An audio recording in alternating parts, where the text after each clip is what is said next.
দাউদের উম্মত খবরদার, শনিবারে মাছ ধরা যাবে না। রবি থেকে শুরু করে শুক্রবার পর্যন্ত ধর, নিষিদ্ধ হচ্ছে শনিবারে। আদেশটা কার? নির্দেশনা কার? মানার দরকার আছে না নাই? দাউদ আলাইহিস সালামের কওম একটু বুদ্ধি করলেন।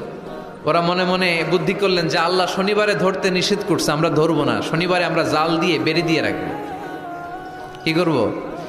জাতে মাতাল তালে ঠিক। শনিবারে ধরা যাবে না। একে অপরের বলতেছে, এই খবরদার, শনিবারে মাছ ধরবি না। নিষেধ করছে কে? শনিবারে মাছ ধরা যাবে না। সবগুলো মাছ সাগর ছেড়ে দিয়ে যখন ডাঙ্গায় চলে এসেছে, ওরা শনিবারে এই মাছগুলো ধরে না, ওরা বেড়ে দিয়ে রাখে যাতে যেতে না পারে। শনিবার শেষ, ওরা সময়ের দিকে তাকায় থাকে, রবিবার শুরু হইলেই মার ধর। আছে না নাই? ও মিয়া, ওরা কৌশল করলে আমার আল্লাহর কি কৌশল জানা নাই? আল্লাহ বললেন, কোন